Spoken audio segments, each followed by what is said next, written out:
Amigos, ¿cómo están? Bienvenidos hoy otra vez a este canal de Sergio Mejorado. El día de hoy tenemos dos invitadazos. Primero, un súper amigo mío que tenemos más de 20 años de conocernos, que hemos compartido cosas muy bonitas, cosas no tan padres, que hoy en esta plática, en esta charla, entrevista, vamos a poder ya más a fondo platicar de la relación de Sergio Mejorado con el maestro, el mejor ventríloco de América, y es cierto, el señor Edmundo Miller. Bienvenido, mi querido Edmundo, ¿cómo estás? Queridísimo Sergio, ¿cómo estás? Muy buenas tardes, días, noches para quienes nos estén viendo. Muchas gracias. Y sí, efectivamente es una amistad muy bonita de más de 20 años. Y pues agradecido por la entrevista. Y también estoy viendo a el abuelo Cárcamo. Abuelito, ¿cómo está usted? Hola Sergio, ¿qué onda contigo? ¿Todo bien? Aquí estoy. Bienvenido a su canal, a su programa aquí. Se llama Checos Friends. Ok, perfecto. Tengo que estar presente, si no, no hace nada sin mí. Bienvenidos a los dos. Empezamos por el principio, mi querido Edmundo, y luego pues ahí platicamos un poquito. Si el abuelo Cárcamo quiere contestar, que conteste, y si no, pues ni modo, que se quede callado un ratito. Ay, nos vamos pimponeando y yo. Perfectamente. Mi querido Edmundo, ¿dónde naciste? Si se puede saber el día, estaría padre. 28 de enero, un 28 de enero de 1970, nací en la Ciudad de México. Uh-huh. Ya el hospital ni existe, pero bueno, aquí nací. Tú eres hijo de una leyenda, que es don Paco Miller, también que pues ahorita me gustaría platicar la historia de él. ¿Y tu mamita se llamaba? Marta Delia. Ok. Sí, pues mucha de la gente que te sigue, muchos de tus seguidores son chavos, es gente joven. Entonces, bueno, quizás no relacionen mucho el nombre de mi papá. Ahorita más adelante ya se van a ir dando cuenta quién fue. Y sí, mi papá era ecuatoriano, mi mamá mexicana, de Michoacán. De alguna familia en especial, no de ninguna. Pero bueno, me tocó nacer no en Ecuador, sino aquí en México. ¿Cómo se conocen tus papás? Muy curioso, mi mamá era maestra. Ella sale de la normal superior, da clases sus primeros 6 meses, le tocan sus primeras vacaciones y siempre quiso conocer Mérida. Mi mamá era de Michoacán, de Uruapan, Michoacán, y sus primeras vacaciones se va a Mérida. Y en Mérida, caminando un día por la tarde por el centro de Mérida, pasa y ve por un teatro anunciado a Paco Miller. Y ella dijo, pues es el artista que le gusta mucho a mi mamá, le gusta mucho a mi familia. Compró un boleto, entró al teatro, mi papá sale a escena, la ve con su muñeco, con Don Roque, le empieza a coquetear y ella pues se maravilla y se impresionó, o sea, como si le hubieran enseñado espejitos. Entonces se impresionó y ahí nació todo. La diferencia de edades entre mis papás era muy grande, era de 33 años de diferencia de edades. Y bueno, ya fue el último de los matrimonios de mi papá, el primer y único matrimonio de mi mamá. Yo soy el 11º hijo de mi papá y el único que se dedicó a esto. ¿Tu mamá cómo conocía a tu papá? ¿De dónde lo conocía? De escucharlo en la radio, de muy poca tele, pero de escucharlo en la radio, de verlo en un par de películas. Por ejemplo, cuando yo nazco, mi papá tenía 63 años, mi mamá tenía 30 años de edad. Se conocieron 4 años antes de eso, porque antes de mí hubieron dos embarazos que no se lograron y ya yo fui el tercero. Pero bueno, mi mamá escuchó de él porque toda su familia platicaba de mi papá. Lo que pasa es que, para ponernos en contexto, don Paco Miller era una estrella y era un artistazo, pero estamos hablando a lo mejor de los años 40. ¿Estoy en lo correcto? Sí, mi papá llegó a México en 1940 y él ya era estrella en Sudamérica. Uh-huh. Y llega a México, llega siendo empresario, llega siendo dueño de su propio espectáculo. Y la carrera artística fuerte de mi papá comprende las décadas de los 40, 50, 60, 70, ya en los 80 ya comenzó una decadencia artística. Y bueno, pero fue la época fuerte de mi papá. Sobre todo porque él, siendo empresario, pues empezaba a buscar artistas aquí en México. Él siendo artista, se hace empresario y empieza a conectar artistas. ¿Me puedes decir qué artistas eran los que tu papá empezó a contratar para su empresa? Sí, claro, él ya venía haciendo empresa también en Sudamérica, venía siendo empresario junto con su hermano, Jorge Molmer. Mi papá, mi hermano, el hermano de mi papá, mi tío, era embajador de Ecuador en México. Okay. Gestiona todo para que mi papá llegara a México. Y cuando llega aquí, bueno, se empiezan a sumar a su espectáculo infinidad de artistas, entre ellos ya consagrados como Mario Moreno Cantinflas, Pedro Vargas, Agustín Lara.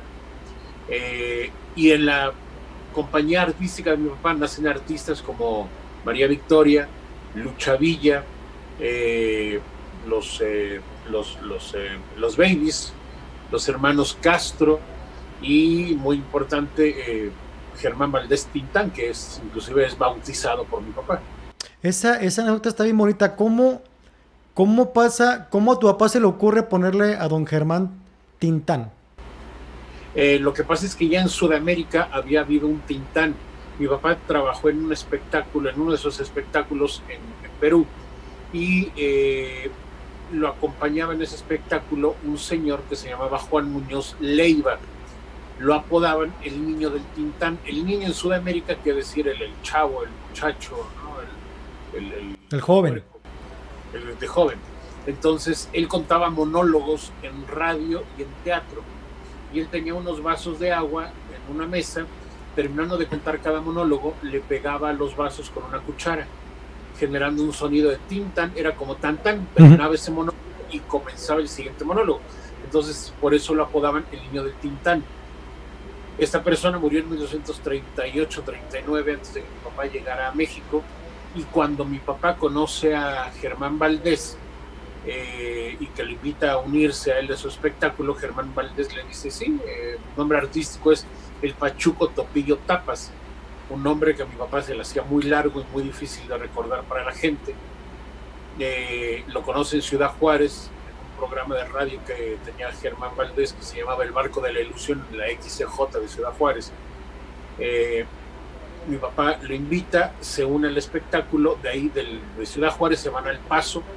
Antes los espectáculos no eran como ahora, que era un fin de semana en cada ciudad, era un mes en cada ciudad. Okay. Y se trabajaba de lunes a domingo.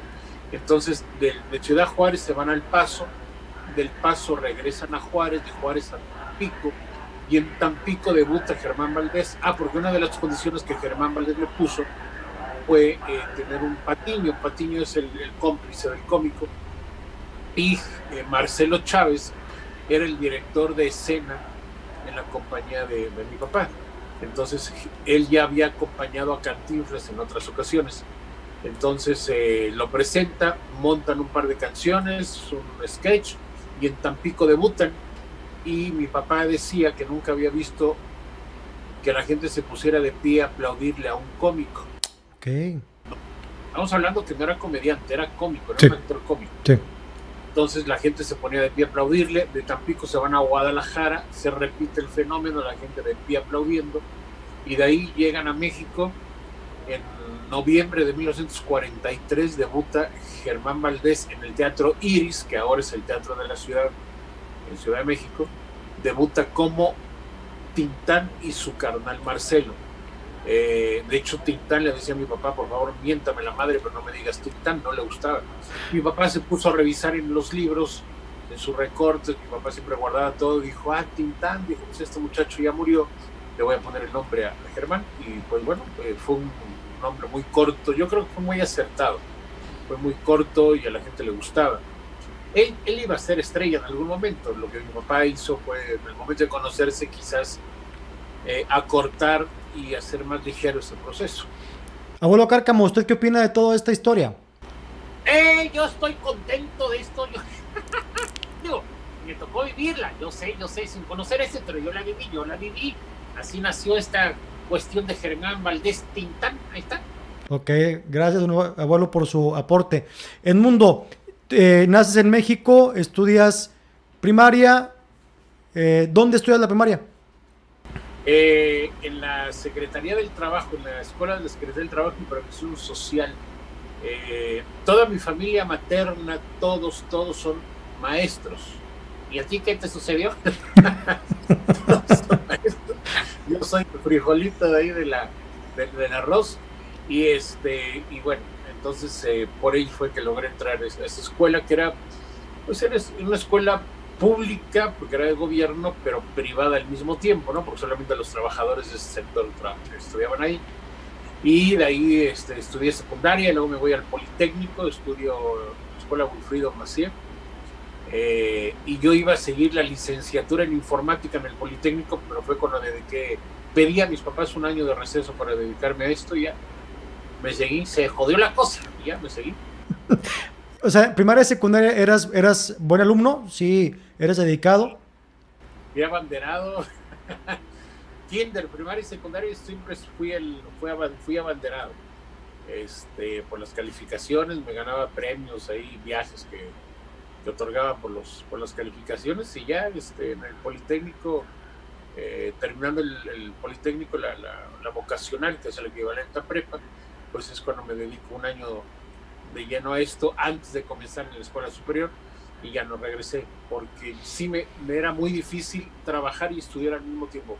En ese año había logrado estar en televisión con Guillermo Ochoa, un locutor muy famoso, en un programa que se llama Hoy Mismo. Sí, ¿cómo no? Y comencé con Luis Carbajo en TV Azteca, que antes era Imevisión, y comencé a hacer muchas cosas. Entonces ya me resultaba muy complicado.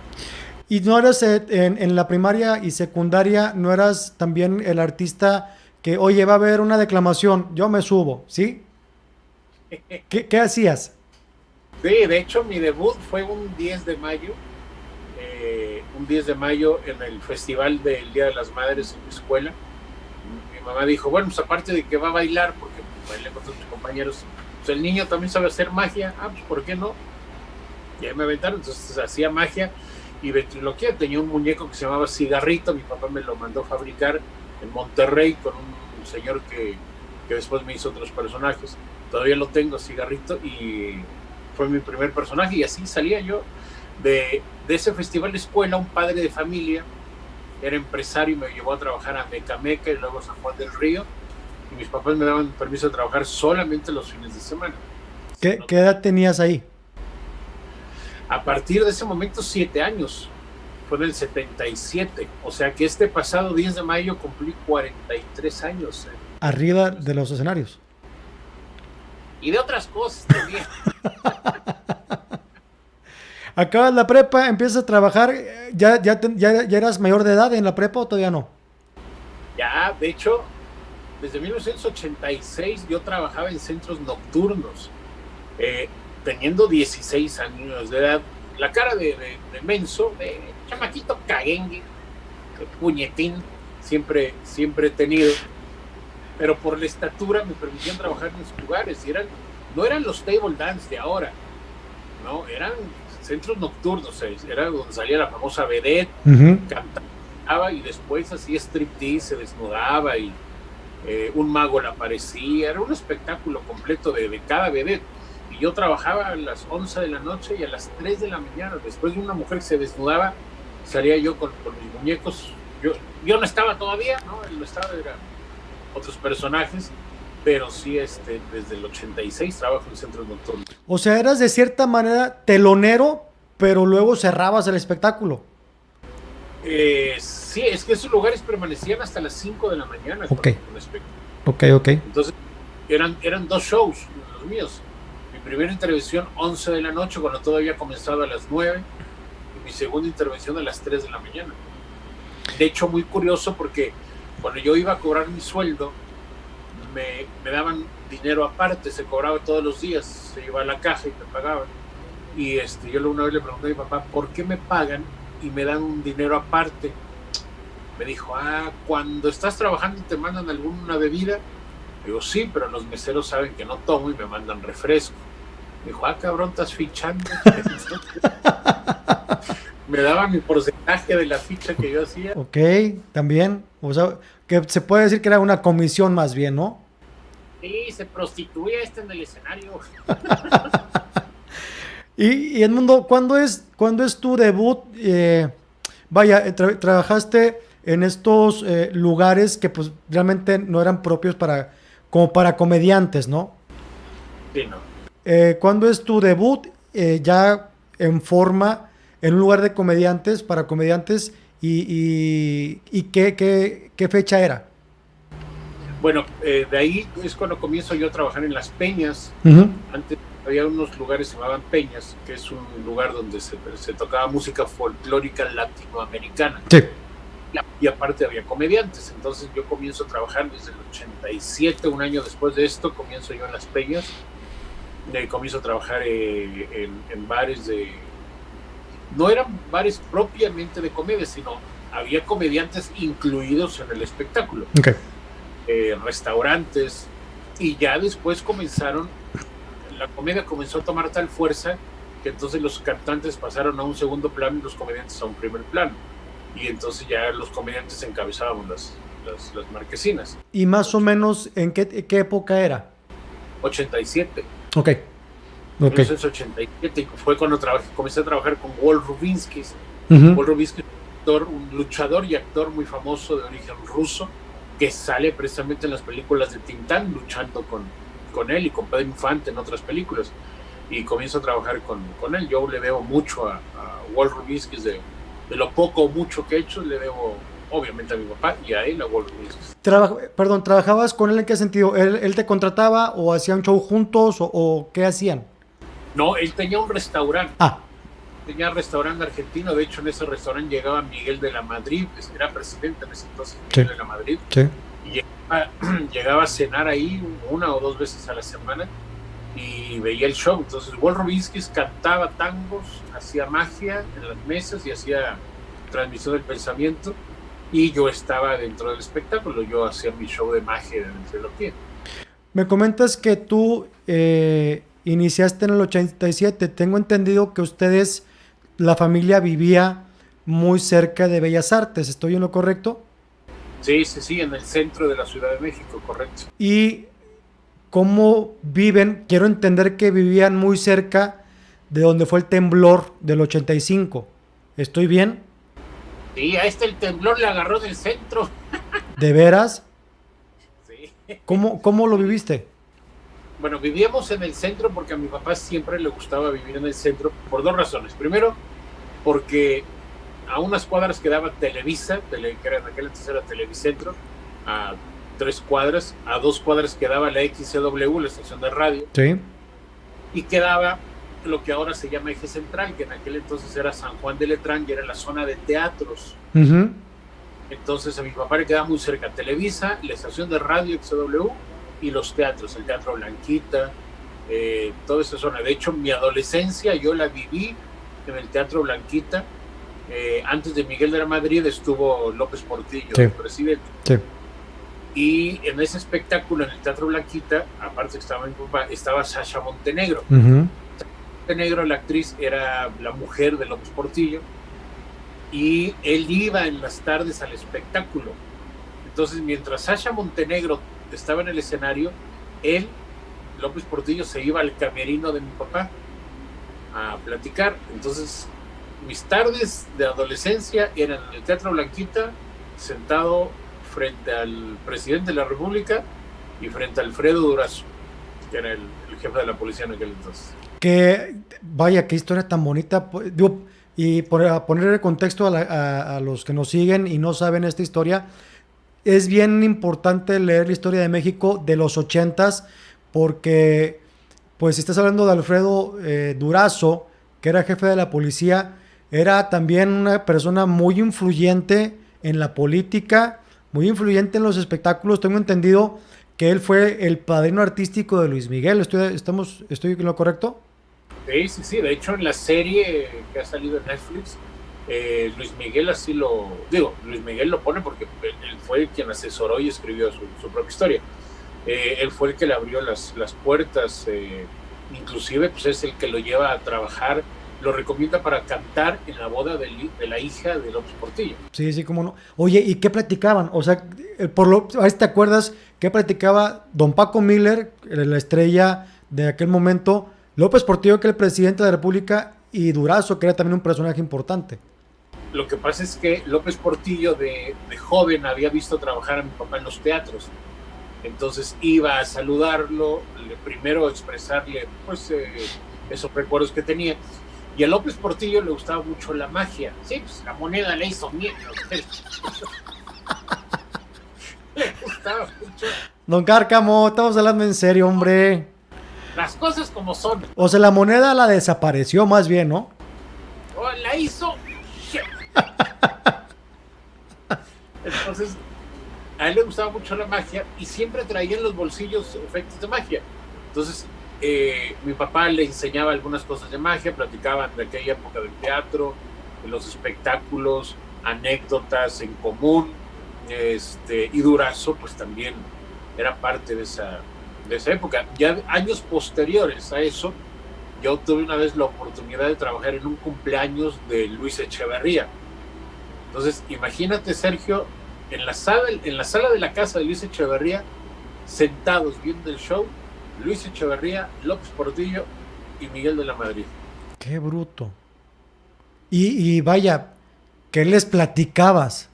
¿O qué contabas? O sea, mi pregunta es, entiendo que muchas veces el personaje, el muñequito, está abierto a decir cosas. ¿Hablabas de política? ¿Hacías chistes de política enfrente de ellos? No, porque la hija de Luis Echeverría, que fue quien contrató, fue lo que pidió que no se hablara de política. Pero bueno, Gigi, por ejemplo, la muñeca que tengo, que coquetea mucho con los hombres, le hablaba de tú a Luis Echeverría y le coqueteaba, y yo, señora, tranquila, y ella seguía coqueteándole. No, pues los traté tal cual, ¿no? Después tuve la oportunidad de trabajar para Felipe Calderón en un cumpleaños y también pues se les trata ni licenciado ni nada más, señor, ¿cómo está? Buenas tardes, pase, un juego de magia con él, cositas así, ¿no? Sin tanto, porque también se cansan que toda la gente les rinde pleitesías, pero tampoco ponerse al tú por tú con ellos, ¿no? Sino simplemente tratarlos como una persona normal, que lo son, a fin de cuentas. Oye, una pregunta, si me quieres contestar bien y si no, con todo el derecho. Cuando vas a un evento de esos, ¿cobras igual, cobras mucho más o no cobras? No, de hecho, cuando hice el show para Felipe Calderón, la intermediaria fue su secretaria particular. Entonces, no nos decía todavía para quién era el show. Cuando se le hizo un descuento de $1,000, confirmó el show. Ok. No sé si esos eran para ella, quizás, pero bueno, ya se lo es que es lo menos, sí, es lo menos. Bueno, ya se le bajaron $1,000 y ya lo confirmó el show. Okay. Ya después, pues, ¿dónde era? Él vive en una zona que se llama aquí Las Águilas, en Ciudad de México. Y ya cuando llegué y vi todas las camionetas y todo, dije, ya, ese es el preciso. Tú trabajabas en Hoy Mismo. Para hacer referencia, hay un video para que la gente que es más joven y no sabe. Hoy Mismo es un programa, un noticiero bien importante de Televisa en los 80s. Es de hecho el video donde sale Lourdes Guerrero anunciando que está iniciando el terremoto de 1985. Es un video que dura 20 segundos y luego se va la señal. Entonces es un noticiero como a lo mejor el programa de hoy, pero era un noticiero muy importante a las 7 de la mañana y tú estuviste presente ahí. Sí, era un programa que duraba de 7 a 10 de la mañana. Sí. Entonces había entrevistas, había invitados de todo índole. Entonces, sí, a mí me tocó estar en ese programa. Yo estuve en ese programa,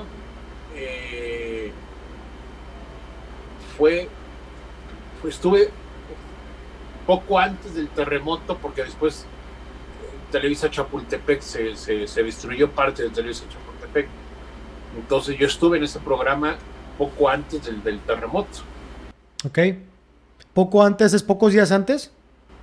Semanas antes, okay. Sí. Ok. Y luego de ahí, de Hoy Mismo, me platicas que te fuiste a Imevisión. Imevisión, que es TV Azteca ahora. Ajá. Me fui con Luis Carbajo, un conductor muy famoso. Fue el pionero de los programas nocturnos de variedades en la televisión mexicana, antes de Ricardo Rocha inclusive, y fue inclusive quien presentó el primer desnudo en televisión en aquella época. Estamos hablando ya de los 86, 87. Ok. ¿Y por qué no seguiste en Televisa? Pues en ese momento me ofrecieron estar acá y era estar de planta viernes y sábados con Luis Carabajo, entonces bueno, me fui de aquel lado. La prueba está que después, cuando 1992-93, cuando yo regreso después de haber trabajado en un crucero en Estados Unidos, a mí me cuesta trabajo, me contratan en Prestige, que era un lugar que pertenecía a Televisa, el Premier. Entonces me costaba trabajo que me anunciaran en televisión porque yo estaba vetado en Televisa. Ok. O sea, en aquella época que estaba Emilio Azcárraga, mismo, si era, estás aquí y nada más aquí, y si sales 20 segundos enfrente, te vetaba, ¿no? Pues eso era todavía hasta hace un par de años. El veto para los artistas, para la gente de televisión, se levantó a partir de hace 1 año y medio, 2 años. Ok. O sea, ya ahorita quiero entender por qué la tele ya no es lo mismo. Digo, es una plataforma importante, pero ya no es lo mismo que hace 30 años, donde solamente apareces en un solo lugar. Entonces, ya no están considerados como canales de televisión, sino como plataformas. Ya, entonces puedo ir y venir ahorita, ¿no? Así es, sí, pues todo el mundo estaba en todos lados. Ok. Y estás con Luis Carabajo y luego vas a Prestige, y de cierta manera ahí es donde ya comienza en forma la carrera de Edmundo Miller en bares importantes. Sí, porque antes de eso, bueno, seguía yo trabajando en México y en la República Mexicana, en bares, en cositas. Luego me fui a Estados Unidos 1 año a trabajar en un bar con un crucero. Regreso, entro a Prestige y la popularidad que comienza a dar Prestige. De hecho, en esa temporada estaba Gilberto Glés en Prestige. Entonces, era un lugar muy importante. Ahí estaba Carlos Cuevas, Jorge Muñiz, Manuela Torres. Entonces, ya de ahí comienzo a tener otro tipo de escenarios disponibles, y es inclusive cuando se abre la puerta para ir a trabajar a Monterrey, al Unicornio Azul.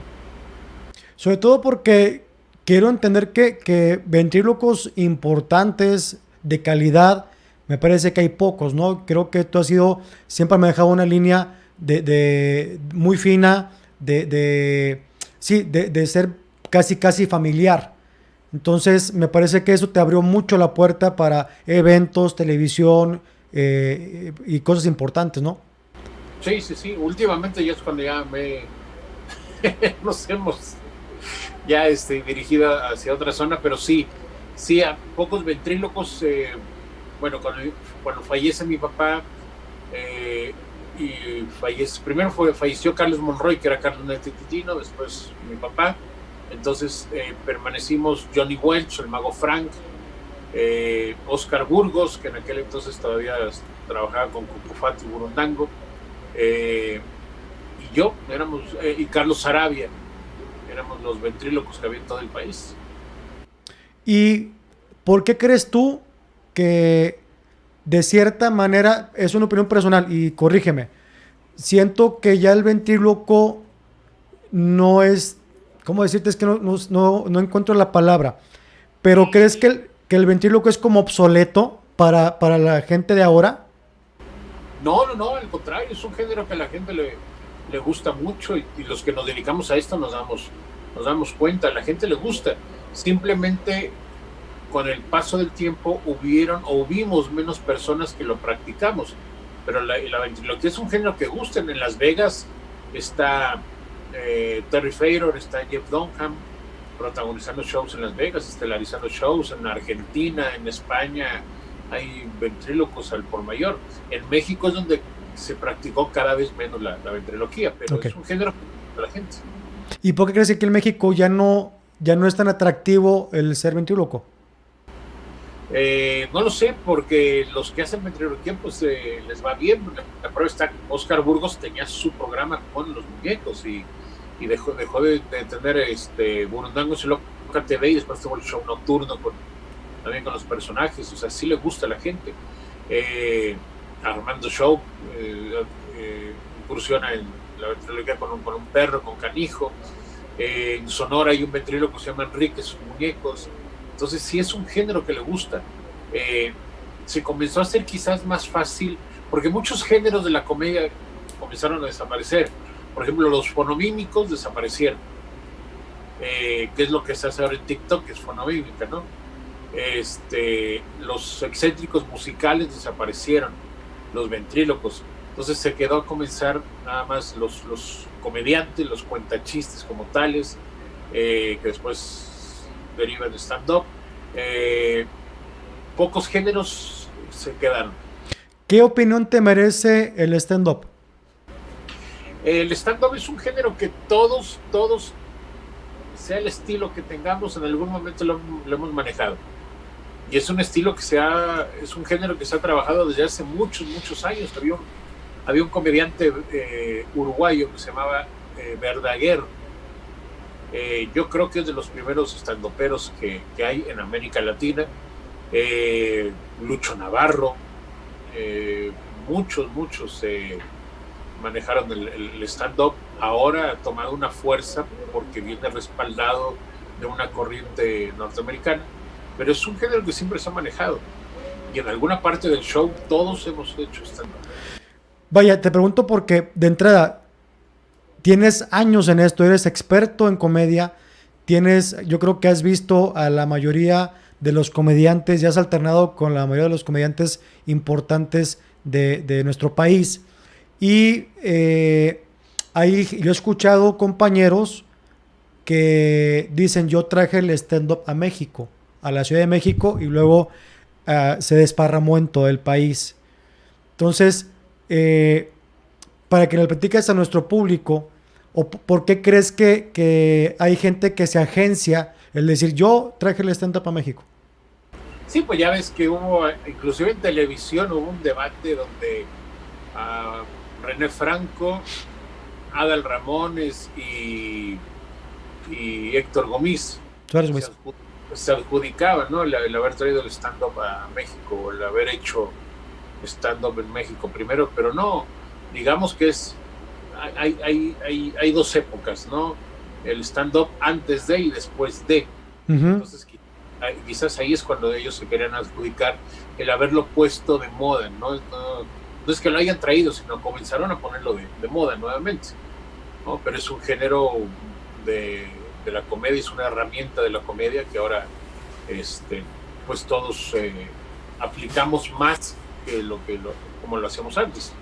Desde tu perspectiva o tu opinión, ahorita hablas de antes de y después de, ¿quién crees que haya sido como ese parteaguas de antes y después? Adal Ramones, yo creo que Adal Ramones con sus monólogos, que además no los escribía Adal, ¿no? Tenía gente, o sea, sí él participaba en la creación, pero tenía sus escritores, porque tenía un programa de televisión es muy pesado, entonces tenía su grupo de escritores. Entonces yo creo que Adal Ramones fue con los monólogos, era el stand-up de Adal Ramones, que además pues es el estilo de programa era parecido al estilo de programas de Estados Unidos. Sí. Edmundo, ¿cuándo sientes tú que das el trancazo y empiezas a ser mucho más conocido en México, o sea, en toda la República, y que tienes mucho más trabajo? ¿Cuándo sientes tú? ¿A partir de qué? A partir de mí. Yo fui su parteaguas de este desgraciado. Abuelo Cárcamo, ¿usted cuándo nace artísticamente?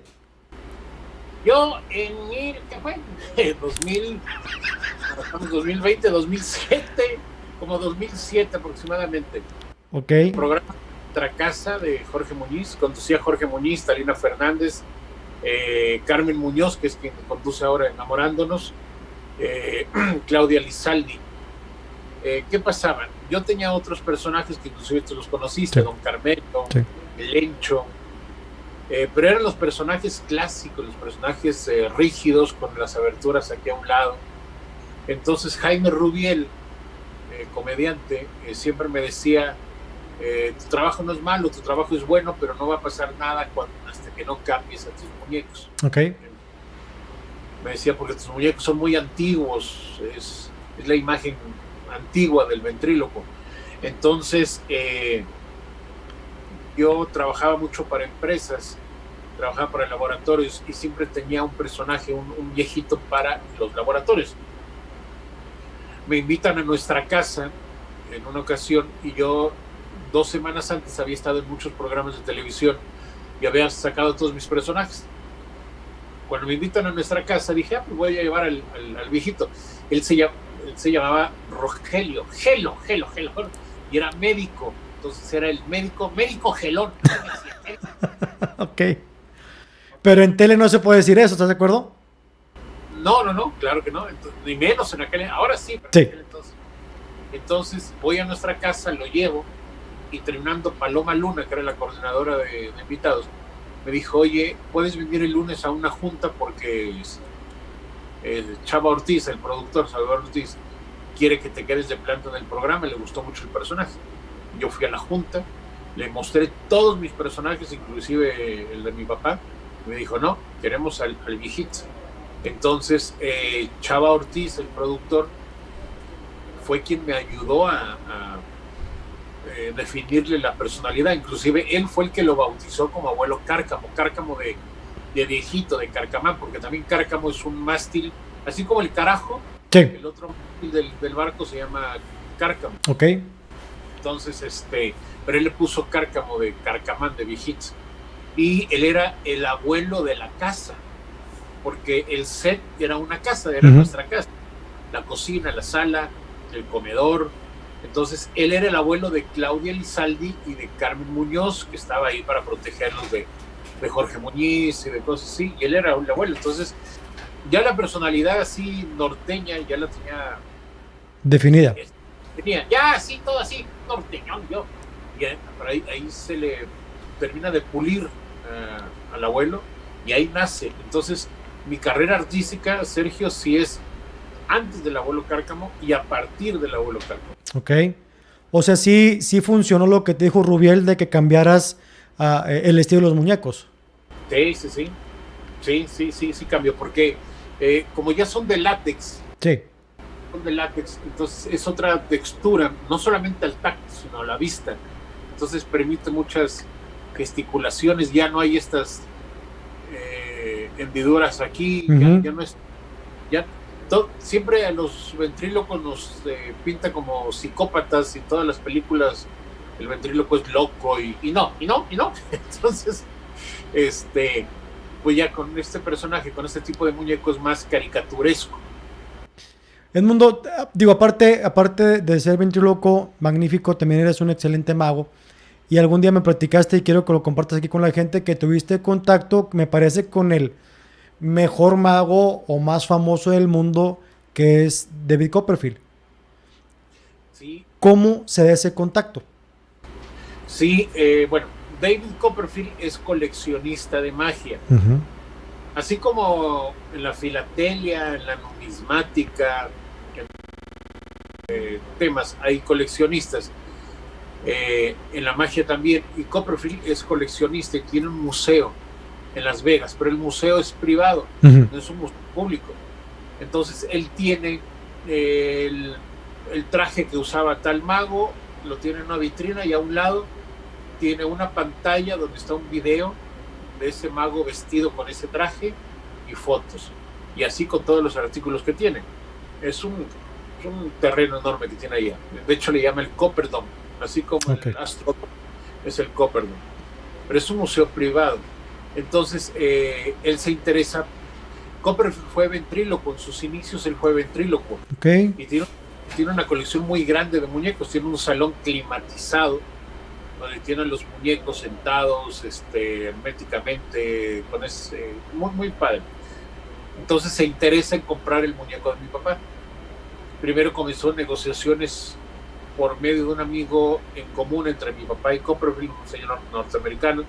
Ese señor muere, continuó con mi papá, y después que fallece mi papá, continuó las negociaciones conmigo. Yo le llegué a vender algunas cosas de magia, que teníamos mi papá y yo también como coleccionistas. Don Roque No se pudo. no. Hablando no del valor sentimental, digo, no hablando del valor sentimental del muñeco, no como tal, sino un personaje que fue ícono en el espectáculo de México, de América Latina, al lado de mi papá. Si yo me voy a deshacer de él, es para verlo reflejado, estoy hablando materialmente, es para verlo reflejado en algo. Entonces la última oferta que él hizo fueron $10,000. $10,000 son 225,000 pesos ahora. Que con eso pues me compro un carro. Y el carro me van a robar o me lo van a chocar. O se deprecia, ¿no? Exacto. Entonces, hablando materialmente, yo tengo que ver una equidad entre el muñeco y lo que yo pudiera adquirir con ese dinero que pagan por él. Repito, no por el lado sentimental yo no lo vendo, no me deshago de él. Pero yo tengo una hija, tú la conoces. Ese muñeco pues pasará a manos de mi hija. El día de mañana yo no quiero que llegue el esposo de mi hija y le diga, ay, ¿esto qué es? Voy a tirar a la basura. Claro. Tengo que ver que ese muñeco se quede en algún lugar con alguien que lo valore y lo atesore como lo que es. Vaya, te estoy hablando al aire. No sé si a lo mejor hacer alguna, no sé, alguna injerencia en el Museo de Cera, que sea a lo mejor una figura de tu papá y con Don Roque ahí, para que todo mundo que alcanzamos a conocer a Don Roque y a tu papá tengamos oportunidad de verlo en algún museo, ¿no? Porque, como dices tú, si en un momento dado tu hija dice, pues yo no me voy a dedicar a la artisteada, a lo mejor va a ser un muñequito que voy a tener y a quién se lo herede de ella, ¿no? O sea, a lo mejor ya no va a haber, en la historia de adelante de tu hija, a lo mejor ya no va a haber quién pueda obtener al muñeco, ¿no? Sí. Eso es lo que a mí me preocupa. Esa opción que tú estás dando del Museo de Cera nunca la había pensado, es muy buena opción. En México no tenemos una casa de cultura, un museo artístico como tal. Por ejemplo, en Washington sí hay un museo donde hay todas las pertenencias de Judy Garland y de todos esos actores y actrices de la época de oro de Hollywood, pero en México no la hay. Por ejemplo, en la ANDA, que es el sindicato de actores, en la oficina del secretario general hay una vitrina donde hay ropa de Cantinflas, de Lola Beltrán y de Pedro Infante, pero solamente la ve el secretario o la secretaria general y la gente que entra a la oficina. No es para visita pública, pero yo creo que en México sí necesitamos un museo como tal, una casa de cultura del espectáculo. Llámese que esté en la sede en México o en Monterrey, una de las capitales importantes del país, pero esa opción que tú me das del Museo de Cera no la había pensado y está muy bien. Edmundo, cambiando de tema, ¿cómo andamos en el amor? Ah, chiquito, mira, todos los días le ponemos y yo. Pero yo sabía que los eran machitos, abuelo. No, no, este no, yo sí. Ok. Así voy, yo soy activo.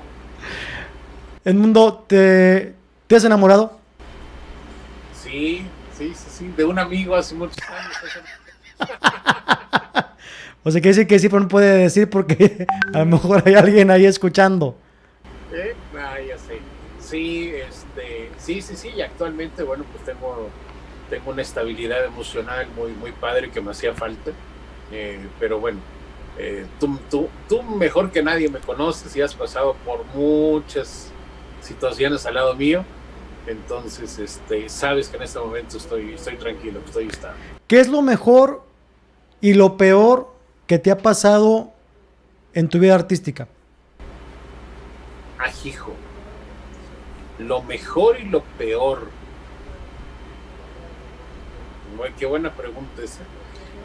Bueno, lo mejor que me puede pasar es pisar un escenario, hacer reír a la gente, divertirme yo, es un trabajo, ¿no? Digo, suena como a cliché, pero que digas tú, este momento que me acuerdo es el que me la preguntan y de volada, muy rápido me acuerdo qué pasa o qué pasó.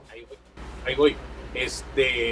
Independientemente de poder trabajar para presidentes y para figuras muy importantes, yo tengo la oportunidad, y eso nunca lo publico en mis redes sociales, de ir a hacer labor social a hospitales con niños, zonas de oncología, orfanatos.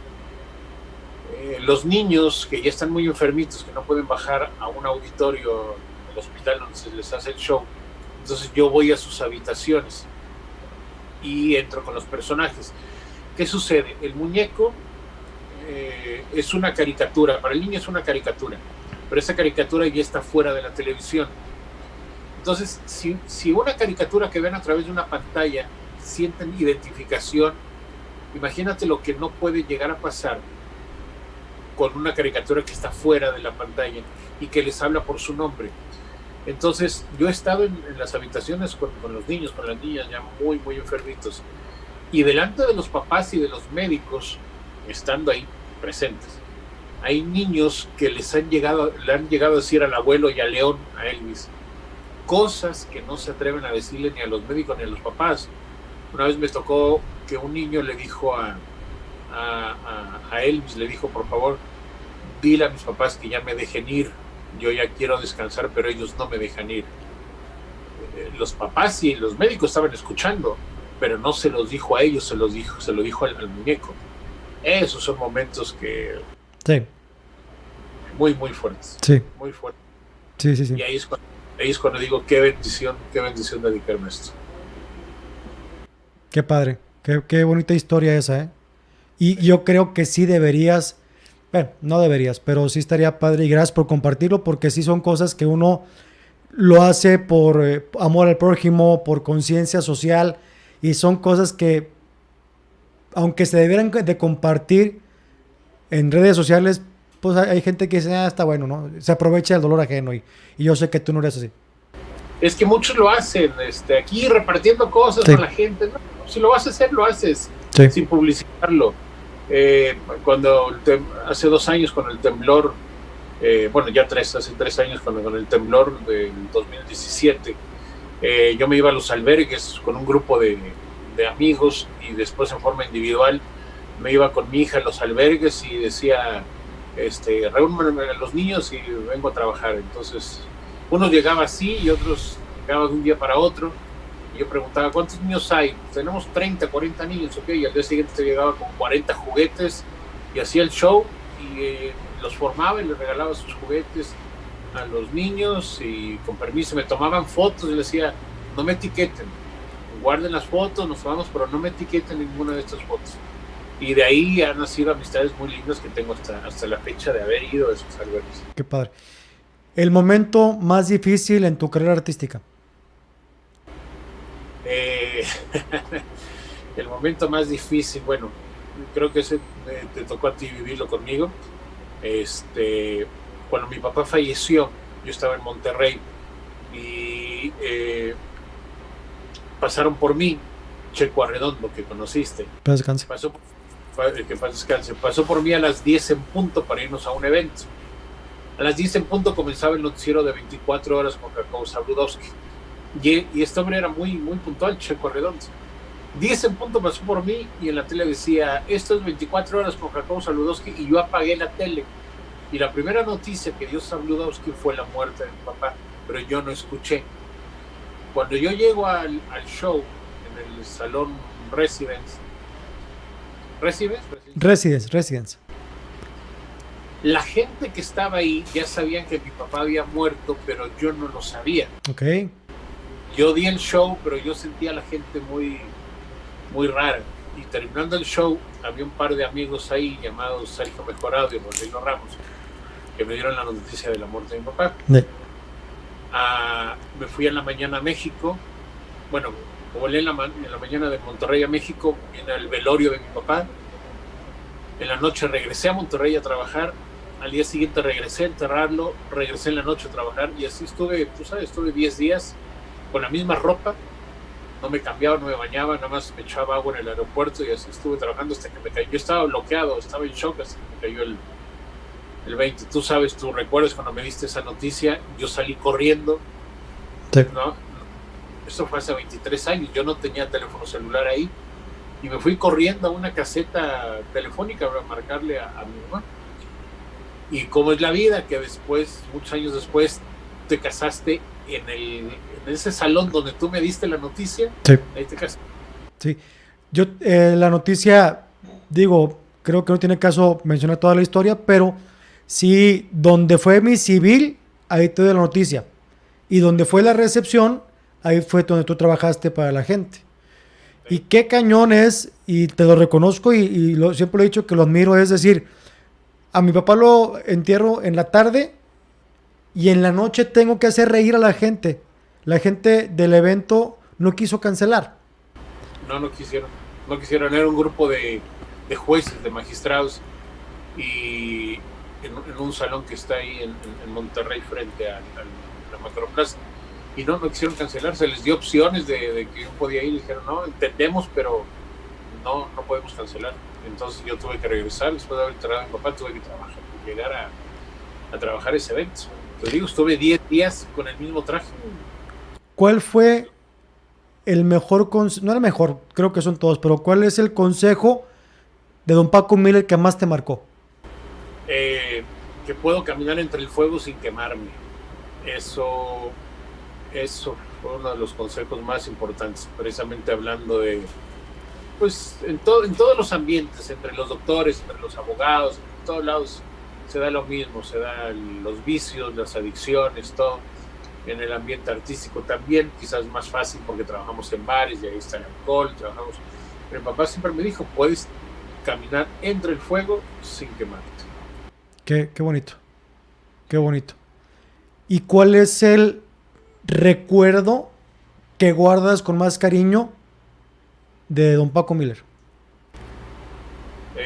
Hubo muchos, pero bueno, es que de niño, bueno,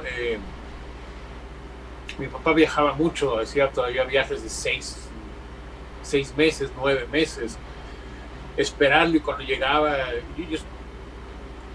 yo lo absorbí mucho a mi papá.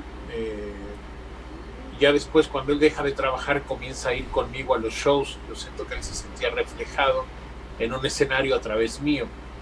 Él enferma y ya no trabaja, entonces me acompaña a los shows, me da consejos. Tuve la oportunidad de trabajar en escenario al lado de él. Entonces yo creo esos últimos recuerdos, esa absorción que tuve de él en conocimientos, en experiencia, en anécdotas, yo creo que fue muy padre. Tú lo pierdes cuando tienes 27 años. A los 27 pensamos de una manera, y hoy que tienes 50 años, que ya eres un hombre maduro, que creo que puedas entender muchas cosas, hoy, si tu padre estuviera vivo, ¿qué le dirías? Gracias, y pues se lo he dicho muchas veces.